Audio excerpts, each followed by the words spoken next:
Hello, बोल Ramesh. Meeting कितीला आहे? काय 11ला? आणि तू हे मला आत्ता सांगतोयस? मूर्खा. जय भडकला. बरं, मी पोचतो लगेच. जयने फोन ठेवला. जय नुकताच मुंबईला शिफ्ट झाला होता. तसा त्याचा जन्म मुंबईमध्ये झाला होता, पण तो 6 वर्षाचा असतानाच त्याचे आई वडील लंडनला शिफ्ट झाले होते. त्याचं सगळं पालनपोषण लंडनला झालं होतं. तिथं वडिलांचा बिझनेस होता. शिक्षण संपल्यावर जयने तोच पुढे चालू ठेवला आणि वाढवला देखील. गेली 24 वर्ष तो भारतात आला नव्हता, कारण आईबाबा त्याला भारतात जाण्याला मनाई करत असत. पण 6 महिन्यापूर्वी आई आणि बाबा दोघांचंही निधन झालं होतं. त्यांच्यानंतर आता जयला फक्त काकांचा आधार होता. पण काका वर्ल्ड टूरला गेले होते. त्यांचाही त्याच्या भारतात जाण्याला विरोध होता, पण नक्की त्यामागचं कारण कोणीच सांगितलेलं नव्हतं. पण काका वर्ल्ड टूरवरून 4 महिन्यांआधी येणार नव्हते, त्यामुळं आता त्याला भारतात येण्यापासून कोणीही अडवणार नव्हतं. तो गेल्या महिन्यातच मुंबईमध्ये परत आला होता. मुंबईमध्ये लोखंडवाला येथे एक सेकंड हँड फ्लॅट त्याने विकत घेतला होता. तसं वडिलांचा बिझनेसची शाखा मुंबईत होतीच, त्यामुळं जयला त्याची फिकीर नव्हती. तो एकटाच फ्लॅटमध्ये राहत होता. आता बिझनेस वाढवायचे त्याचे प्लॅन्स होते. त्यासाठी त्याला नवीन क्लायंट लोकांसोबत रोज मीटिंग्स घ्याव्या लागत होत्या. त्यातच आजच्या मीटिंगसाठी तो लेट झाला होता. घाईघाईमध्ये फ्लॅट बंद करून तो गाडीत बसला आणि निघाला. आज ट्रॅफिक नेहमीसारखंच जाम होतं. त्यात 11पर्यंत काहीही करून त्याला पोहोचायचं होतं, पण वाहतूक कोंडीमुळे त्याची गाडी संत गतीने पुढे सरकत होती. आता त्याची गाडी सिग्नलला थांबली. सिग्नल खूप मोठा होता. जवळपास 10 मिनिट त्या सिग्नलवर जयची कार एका जागी थांबून होती. जयने त्याच्या सेक्रेटरी रमेशला फोन लावला आणि मला जरा उशीर होईल तर प्रेझेंटेशन सुरू कर असं सांगू लागला. तितक्यात त्याच्या कारच्या काचेवर कोणीतरी टकटक केलं. जय फोनवर बोलतच खिडकीबाहेर बघू लागला. बाहेर एक भिकारी उभा होता. तो काहीतरी बोलत पैसे मागत होता. जयने हाताने त्याला आतूनच नकारार्थी मान हलवत गाडीला हात न लावण्याचा इशारा केला, पण तो तिथून हटत नव्हता. आणि तितक्यात फोनवर समोरून बोलणाऱ्या रमेशचा आवाज अस्पष्ट ऐकू येऊ लागला. कदाचित नेटवर्क प्रॉब्लेम असेल म्हणून जयने काच खाली केली. साहेब, 2 दिवस झाले काय खाल्लं नाही. काहीतरी पैसे द्या हो. गरीबाला पैसे द्या हो. खूप भूक लागली आहे साहेब. काही पैसे द्या हो. तो भिकारी शब्दांचा रतीब लावत भीक मागू लागला. पण जय फोनवर बोलत होता. बोलणं झालं, त्याने फोन कट केला. साहेब, 1 रुपया तरी द्या हो. गरीबाला उपकार होतील तुमचे. तो भिकारी परत म्हणाला. सुट्टे नाहीयेत, जा पुढे. जय भटकत म्हणाला. मग सुट्टे झाल्यावर देताल? भिकाऱ्याने विचित्र प्रश्न विचारला. हो, सुट्टे झाले की ये. जय काच वर घेऊ लागला. बरं साहेब, नक्की येईन. 1 रुपया घ्यायला. भिकारी विचित्रपणे हसत म्हणाला. जयने इतका वेळ त्याच्याकडे नीट बघितलं पण नव्हतं, पण त्याचं हे वाक्य ऐकून बंद काचेतून जयने बाहेर त्याच्याकडे पाहिलं. तसा तो इतर भिकाऱ्यांसारखाच होता दिसायला. वाढलेली पांढरी दाढी, विरळ झालेले पांढरे केस, काळवंडलेला चेहरा, अंगावर एक मळका फाटका पांढरा सदरा आणि खाली एक मळलेला पायजमा, सडपातळ शरीरयष्टी, खोल गेलेले डोळे, चेहऱ्यावर एक विकृत स्मितहास्य. तेवढ्या सिग्नल सुटला आणि जय गाडी घेऊन निघाला. पण त्या भिकाऱ्याचे ते शब्द जयच्या कानात घोळत राहिले. जय ऑफिसला पोहोचला आणि क्लायंट बरोबर मीटिंगमध्ये व्यस्त होऊन गेला. सगळी काम संपवून घरी यायला त्याला संध्याकाळ झाली. सध्या तो हॉटेलमधूनच जेवण आणत होता, कारण कामवाली बाई मिळत नव्हती. जेवण करून तो बेडरूममध्ये येऊन मोबाईल बघण्यात व्यस्त झाला. तितक्यात त्याच्या मोबाईलवर एक मेसेज आल्याचं त्याने पाहिलं. मेसेज कोणत्या नंबरवरून आला होता हे समजत नव्हतं, कारण त्यावर प्रायव्हेट नंबर म्हणून लिहून आलेलं होतं. जयने मेसेज ओपन केला. साहेब, 1 रुपया घ्यायला येऊ का? हा मेसेज वाचून जयचं डोकं क्षणभर सुन्न झालं. त्या भिकाऱ्याकडे माझा नंबर कसा काय असेल आणि कुठून आला असेल? जय विचारात पडला. जयने मेसेज डिलीट करून टाकला आणि तो मोबाईल टेबलवर ठेवून लाईट बंद करून झोपेची आराधना करू लागला. पण त्याच्या डोक्यात तोच प्रश्न आणि त्याच भिकाऱ्याचा चेहरा फिरत होता. हळूहळू त्याला झोप लागायला लागली. साहेब, झाले का पैसे सुट्टे? 1 रुपया घ्यायला येऊ का? जयच्या कानाजवळ हे शब्द कोणीतरी पुटपुटले आणि जय दचकून जागा झाला. क्षणभर त्याने इकडं तिकडं बघितलं. खोलीत कोणीच नव्हतं. मी जरा जास्तच विचार करतोय म्हणून हे भास होत आहेत, अशी स्वतःची समजूत घालून तो परत झोपला. तितक्यात एकदम जयचा फोन वाजला आणि जय दचकला. एवढ्या रात्री कोणाचा फोन असेल हे बघण्यासाठी त्याने फोन हातात घेतला. स्क्रीनवर प्रायव्हेट नंबर असं लिहून येत होतं. जयने फोन उचलला. हॅलो, कोण बोलतंय? जय म्हणाला. साहेब, झाले का पैसे सुट्टे? येऊ का माझा 1 रुपया घ्यायला? समोरून तो म्हणाला. जयच्या अंगावर काटा आला. भीतीने तो घामाघूम होत होता. कोण बोलतंय? जयने थरथरत विचारलं. अहो साहेब, मी बोलतोय. येऊ का 1 रुपया घ्यायला? तुम्ही म्हणाला होतात सुट्टे झाले की देतो, तो म्हणाला. जयने भीतीने फोन कट केला. त्याचा घसा कोरडा पडला होता. टेबलवर त्याच्या तांब्यातून त्याने पाणी पिलं. हे नक्की काय घडते त्याला समजत नव्हतं. हा नक्की माझा भास आहे का, या विचारात तो अंग चोरून बसून राहिला. थोडा वेळ तसाच गेला आणि तितक्यात दाराची बेल वाजली. जय एकदम वाजलेल्या बेलमुळे दचकला होता. अजूनही दारावरची बेल वाजतच होती. जय दाराजवळ आला आणि त्याने कीहोलमधून बाहेर कोण आहे ते पाहिलं आणि तो झटकन मागे सरकला.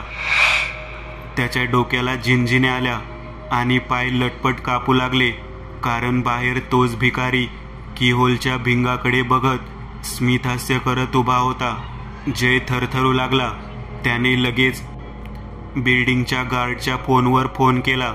अरे, माझ्या दारासमोर एक भिकारी उभा आहे. बिल्डिंगमध्ये कोण येतं याची खबर नाही का रे तुम्हा लोकांना? जय घाबरत बोलत होता. थांबा सर, लगेच येतो मी, गार्ड म्हणाला. जय थरथरत दारासमोरच उभा राहिला. 2 मिनिटात दाराची बेल पुन्हा वाजली.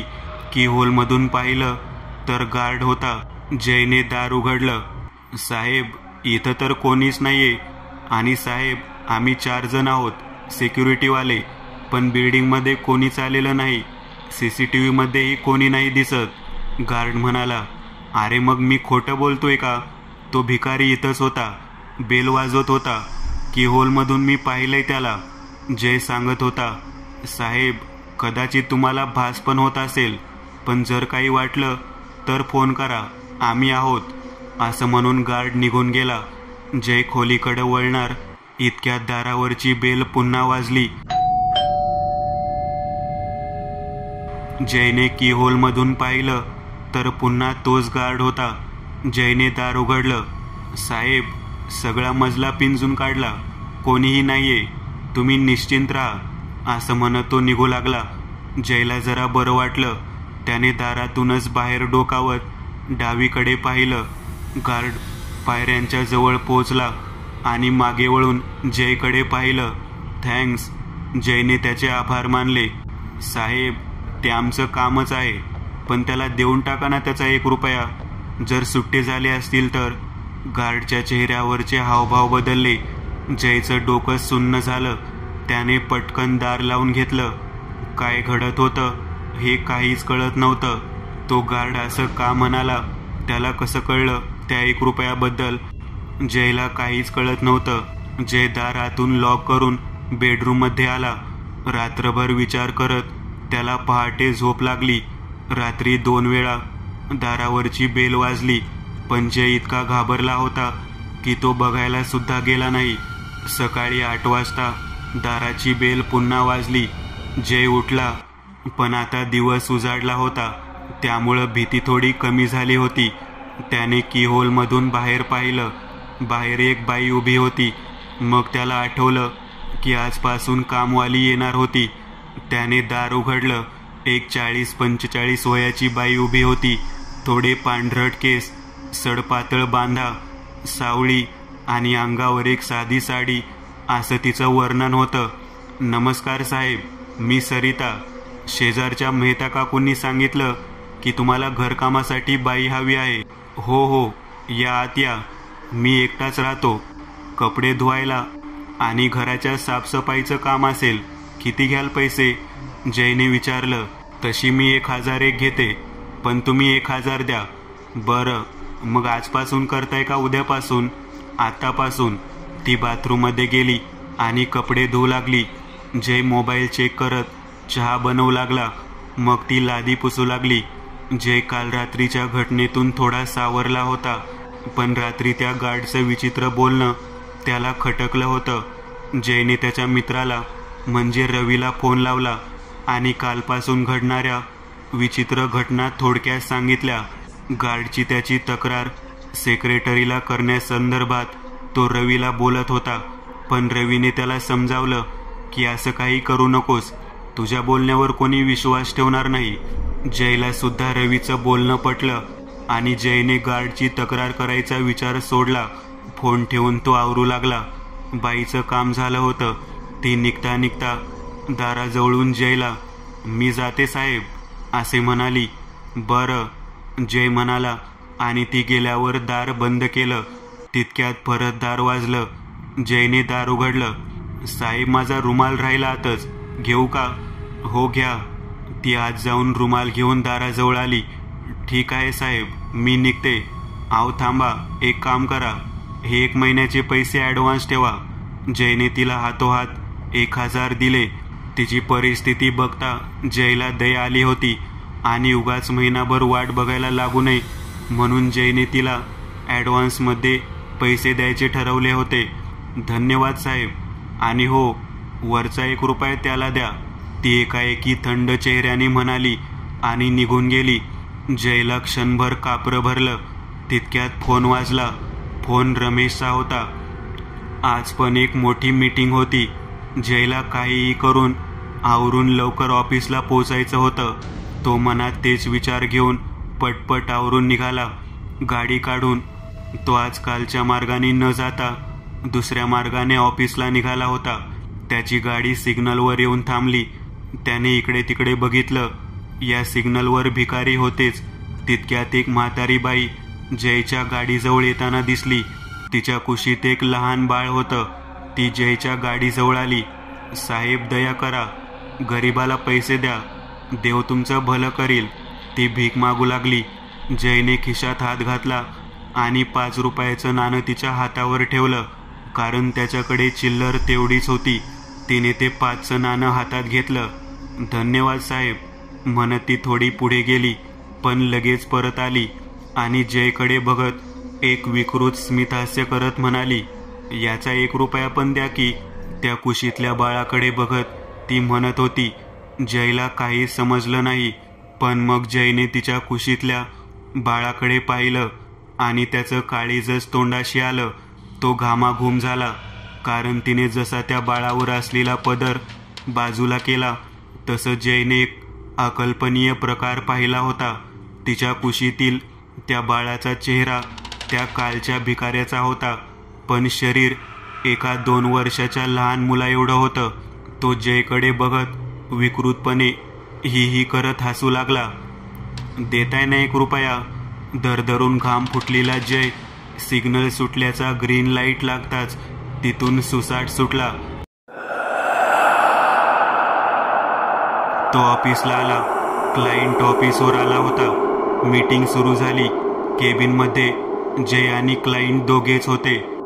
जयने क्लायंटला प्रेझेंटेशन दिलं आणि करार फायनल झाला. इकड तिकडच्या गप्पा होऊन क्लायंट निघाला. केबिनमधून बाहेर येताना तो थांबला. मिस्टर जय, एक गोष्ट सांगायची होती. तुम्ही तुमची फीज 1 लाख म्हणताय, ती आम्हाला मंजूर आहे. आम्ही तुम्हाला 1,01,000 रुपये देऊ. त्याचा 1 रुपया देऊन टाका. तो थांबलाय. क्लायंट इतका वेळ हसत मुख होता, पण आता त्याच्या चेहऱ्यावर काहीच हावभाव नव्हते. तो निघून गेला. जयच्या अंगावर काटा आला. त्याला आता आज दारू प्यायची तलब झाली, कारण कालपासून ते आजपर्यंत ज्या घटना घडल्या होत्या त्या त्याच्या विचारांच्या पलीकडच्या होत्या. अनेक प्रश्न होते. तो गार्ड, ती कामवाली, ती म्हातारी आणि इतकंच काय, माझा क्लायंट, या सगळ्यांना त्या 1 रुपयाबद्दल कळलं कसं? आणि ते बाळ असं का दिसत होतं? जय बारमध्ये 4 पेग मारून घरी आला. लाईट चालू करून दारूच्या नशेत तो बेडवर आडवा पडला. तितक्यात त्याचा फोन वाजला. पण यावेळी एक व्हिडिओ कॉल होता. जयने फोन उचलला आणि जयच्या डोक्याला मुंग्या आल्या. स्क्रीनवर तो भिकारी दिसत होता. साहेब येऊ का? माझा 1 रुपया घ्यायला. तो खिदळत होता. जयची दारूच उतरली होती. पण हे काय? याच्या मागे पाठमोरं कोण बसलंय? अरे याच्या मागे पाठमोऱ्या बसलेल्या माणसाने तर माझ्यासारखाच शर्ट घातलाय. जयने निरखून पाहिलं आणि त्याच्या पायाखालची जमीन सरकली. म्हणजे जयने स्वतःच्या मागे हळूहळू मान वळवली आणि त्याचं हृदयच हादरलं, कारण तो भिकारी जयच्या अगदी पाठीपासून काही फुटावर पाठमोरा बसलेला होता. त्याच्याकडे बघत जयने स्वतःच्या मोबाईलच्या स्क्रीनकडे पाहिलं. जयच्या मोबाईल स्क्रीनवर त्या भिकाऱ्याच्या मागे जय स्वतःला पाहत होता. तो भिकारी जयकडे वळून बघत हसू लागला. ओ साहेब, द्या ना माझा 1 रुपया. तुम्ही म्हटले होते ना सुट्टे झाल्यावर घ्यायला ये. मी आलोय. विकृतपणे हसत तो म्हणाला. द्या ना ओ साहेब, द्या ना 1 रुपया. शब्दांचा रतीब लावत तो जयकडे चालत येऊ लागला. जय मागे मागे सरकत खिशातून 1 रुपयाचं नाणं काढू लागला. त्याने ते नाणं काढलं आणि त्याच्याकडे फेकलं. ते नाणं हातात झेलत तो जागीच थांबला. त्या नाण्याकडे निरखून बघत तो अचानक जोरजोरात हसू लागला, खिदळू लागला आणि अचानक त्याचं हसणं रडण्यात आणि विव्हळण्यात परावर्तित झालं. तो किंचाळू लागला आणि तसा चालत बाहेर निघून गेला. तो कुठे नाहीसा झाला हे समजलंच नाही. रात्र सरली. आज जयला चांगली झोप लागली. सकाळी बेलच्या आवाजाने जयला जाग आली. दार उघडून बघतो तर जयचे काका समोर उभे होते. ते खूप चिडलेले होते. जय, तुला माहीत नाहीये तू किती मोठी चूक केलीस इथे येऊन, काका आत येत म्हणाले. पण काय झालं काका? नक्की तुम्ही मला कारण का सांगत नाही आहात की मी भारतात का नको यायला हवं होतं? ते नंतर सांगतो. पहिले सामान बांध आणि लगेच लंडनला चल. मी रमेशशी बोललोय. सगळी नवीन कामं आपला स्टाफ सांभाळेल. तू चल लंडनला. पण का? सांगतो सगळं, पण तुझा कदाचित विश्वास बसणार नाही. पण मी जे विचारीन त्या गोष्टीचं उत्तर दे. इथं आल्यापासून काही विचित्र घटना घडल्या तुझ्याबरोबर? हो, असं म्हणून जयने त्या विचित्र घटना सांगितल्या. काय म्हणजे? तो अजून तिथं आहे. त्याचा 1 रुपया गेला. अजून तो तिथं वाट बघतोय. काकांच्या चेहऱ्यावर भय स्पष्ट दिसत होतं. म्हणजे तुम्ही त्याला ओळखता? हो, 25 वर्षापूर्वीची घटना आहे. आमचा म्हणजे तुझ्या वडिलांचा आणि माझा बिझनेस पार्टनर होता तो विश्वासराव, करोडपती माणूस. आमची मैत्री होती. व्यवहाराला अगदी कठोर असा होता. अगदी 1 पैशाचा पण घोळ त्याला चालायचा नाही. कधी विचारलं तर म्हणायचा, माझा 1 रुपयासुद्धा कोणी बुडवला तर मी तो मृत्यूनंतरही वसूल करीन. एक दिवस आमच्या एका व्यवहाराच्या पैशात त्याला फक्त 1 रुपया कमी गेला. त्यावरून तुझ्या वडिलांचा आणि त्याचा प्रचंड वाद झाला. तो घरी जाता जाता एका अपघातात गेला. पण त्याचा ड्रायव्हर, जो तिथं त्याच्या शेवटच्या क्षणात तिथंच होता, त्याने असं सांगितलं की प्रधानला सांग माझा 1 रुपया घ्यायला मी येईन आणि तो मिळाला की मग त्याला आणि त्याच्या खानदानाला भिकेला लावीन. हे त्याचे अंतिम शब्द होते. या घटनेनंतर तो तुझ्या वडिलांना त्या सिग्नलवर दिसायचा आणि 1 रुपया मागायचा. हळूहळू तो सगळीकडे दिसायचा आणि 1 रुपया दे असंच म्हणायचा. आम्ही सगळे घाबरलो आणि इथून दुसऱ्या देशात निघून गेलो. म्हणून मी म्हणत होतो इथे येऊ नको, पण तू आलास. पण त्याला तू काही दिलं नाहीस ना? मी दिला त्याला 1 रुपया. काय? काका ओरडले. तेवढ्यात आत किचनमधून कोणाच्या तरी हसण्याचे आवाज येऊ लागले. काकांनी आणि जयने किचनमध्ये पाहिलं तोच भिकारी हातात 1 रुपया घेऊन बाहेर येताना दिसत होता. त्याला बघून काकांना जबरदस्ती धक्का बसला होता. त्यांच्या छातीत कळ आली आणि ते तिथंच गतप्राण झाले. जय त्याचं ते खिदळणं बघत होता आणि त्याचंही मानसिक संतुलन बिघडलं आणि जय सुद्धा जोरजोरात एकटक भिंतीकडे बघत हसू लागला. 10 दिवसानंतर रवी गेले 10 दिवस झाले जयला शोधत होता, पण जयचा काहीच ठांगपत्ता नव्हता. रवी आता पोलीस चौकीकडं कारने निघाला होता. तितक्यात रवीची गाडी त्याच सिग्नलला थांबली. त्याच्या काचेवर कोणीतरी टकटक केलं.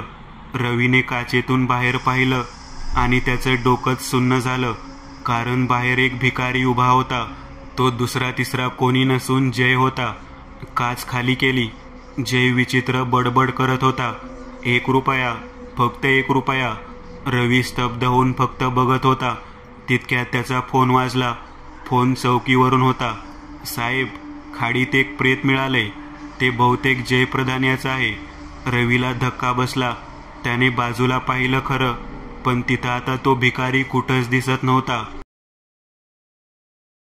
मित्रांनो, आज पुरतं एवढंच. तुम्हाला जर काही गोष्ट आवडली असेल तर नक्की लाईक करा.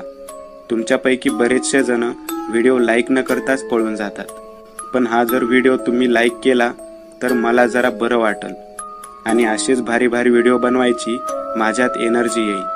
त्यामुळे नक्की लाईक करा आणि अजूनही कोणी या चॅनलला सबस्क्राईब केलेलं नसाल तर लगेच सबस्क्राईब करून टाका आणि बाजूची घंटी ती मात्र दाबायला विसरू नका. देवाची घंटी आहे ती. चला तर मग पुन्हा भेटूया अशीच एक आगळी वेगळी गोष्ट घेऊन पुढच्या